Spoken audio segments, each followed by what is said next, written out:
Memiliki dana darurat bagi setiap orang gue rasa itu sesuatu hal yang sangat penting.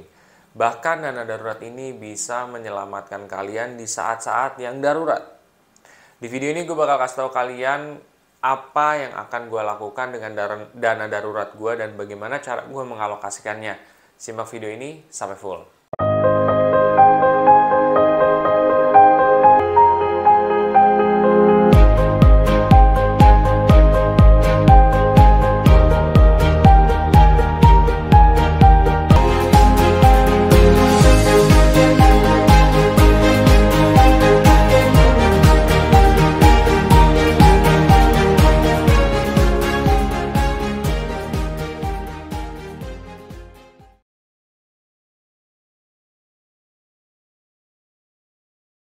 Oke, jadi ngomongin soal dana darurat. Dana darurat ini dipakai di saat kita darurat. Kita tidak pernah ada yang tahu hari ini, besok, lusa, sebulan lagi apakah ada suatu hal darurat yang dimana kalian membutuhkan suatu dana dan dana ini bakal dipakai. Nah, dana darurat ini kita kan kayak gimana ya? Kamu misalkan punya kebutuhan sehari-hari. Kamu punya kebutuhan sehari-hari itu tuh udah terplan tuh ya, sudah terencana ya. Jadi kayak, wah ini buat makan, ini buat misalkan internet, ini buat bayar listrik, ini buat bayar yang lain. Tapi pernah nggak sih kejadian di diri kalian tiba-tiba, wah kayaknya kok ada kos tambahan nih gitu. Wah ada kos tambahan nih, wah saya nggak mampu nih atau berat nih. Nah disitulah dana darurat itu bermain. Karena dana darurat itu nggak dipakai setiap hari, setiap bulan, tergantung juga. Tapi kadang-kadang kan ada sesuatu yang darurat yang kalian butuh juga. Misalkan, ya, ini bisa jadi sebuah kebutuhan sih ya menurut gue. Kayak handphone. Handphone itu sekarang udah bukan kebutuhan yang tersier ya. Bukan buat orang-orang tertentu. Sekarang orang udah aplikasinya udah mulai online, apapun online, belajar pun online. Jadi handphone itu udah jadi kebutuhan. Kalau tiba-tiba handphone itu rusak, dan kalau misalkan kalian tidak punya budget buat membeli handphone baru, itu kan ribet kan? Nah, jadinya dengan adanya dana darurat tersebut, kalian bisa tuh membeli handphone sebagai penggantinya. Coba deh kalau misalkan kalian nggak punya dana darurat, itu susah banget loh gitu untuk membeli itu. Bahkan kalian bisa larinya ke utang. Yang ditakutin bukan masalah utang ya, tapi kan utang itu ada yang namanya tenor atau jangka waktunya. Kedua juga ada bunganya. Nah kalau udah kena bunganya, kamu udah pikiran tuh setiap malam gimana caranya ngelunasinnya, padahal gaji aja pas-pasan. Nah makanya kalau misalkan kalian punya kebiasaan untuk nyisin buat dana darurat, itu akan memperingan masa depan kalian juga. Itu sih yang gue pikirin juga. Dan memang dana darurat ini sering banget menyelamatkan gue, Pak. Gue bukan orang yang bener-bener wah tajir yang selalu gimana-gimana, enggak gitu. Tapi kalau misalkan ada sesuatu hal darurat, ada aja duit gue. Gitu sebenarnya. Untuk dana darurat ini sebenarnya terbagi atas dua. Jadi kalian bisa taruh itu di bank dan kalian itu bisa taruh di investasi.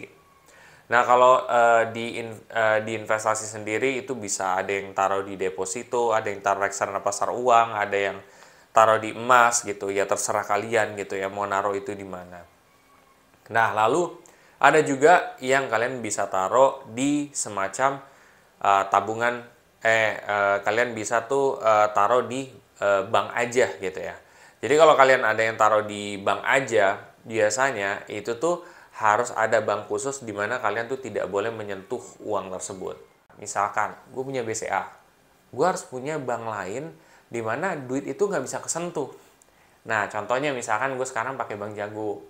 Jadi di Bank Jago ini ya otomatis gue bisa terjaga tuh karena gue kan nggak ngeluarin duit sembarangan gitu, udah terpisah sendiri.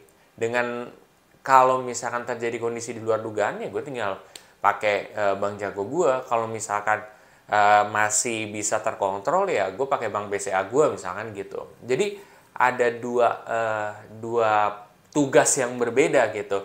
Dan kita sebagai manusia kan suka hilaf gitu ya. Hilaf dalam arti gini, lo butuh beli sesuatu atau apa, kadang-kadang lo impulsif buying ya. Impulsif buying tuh lo ngelihat satu barang terus lo langsung beli gitu. Ya nggak bisa kayak gitu juga. Dan kalau misalkan semuanya ditaruh di satu ATM, akhirnya bahaya. Kalau kalian pisah, ya kan nggak bakal berlebihan karena bakal terkontrol juga. Itu sih berdasarkan pengalaman gue. Bagaimana dengan pengalaman kalian? Coba komen di kolom komen di bawah ini. Itu sih. Nah, jadi manfaatnya kalian punya dua bank yang berbeda seperti itu. Kalau gue sih menggunakan Bank Jago juga gitu. Di samping apa namanya? Unik, bagus, juga udah terkonek sama Bibit. Nanti juga akan ada part 2-nya yang lo pasti akan shock juga ya di video selanjutnya, tapi gue nggak akan bocorin sekarang. Nanti adalah gitu ya, antara kerjasama antara Bank Jago dengan Bibit juga, yang tentunya menarik dan relate terhadap dana darurat juga. Tapi ya itu guys, gitu, gue memutuskan Bank Jago itu buat dana darurat gue juga, just in case kalau terjadi apa-apa, ya udah gue tinggal ngambil duit di Bank Jago gue. Nah, buat teman-teman semua yang mungkin setelah ini ingin mendaftar Bank Jago juga dan kalian pengen menaruh buat dana darurat kalian, takut misalkan suatu hari nanti ada apa-apa dan itu bisa menyelamatkan kalian, kalian bisa pakai aja tuh kode referral gue di Bank Jago ya. Jadi nanti kalian bisa dapat sekitar 25.000 gitu ya, semacam cashback. Lumayan kan, itu buat nambah-nambahin saldo ATM kalian juga. Tapi terserah kalian sih, kalau kalian mau boleh, kalau enggak juga nggak masalah.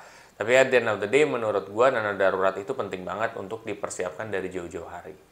Itu aja guys yang pengen gue sampaikan. Apabila pesan singkat gue ini dapat bermanfaat, coba share aja ke teman-teman kalian yang lain. Dan jangan lupa untuk subscribe, like, dan komen di video gue. Sampai jumpa di video selanjutnya. Terima kasih.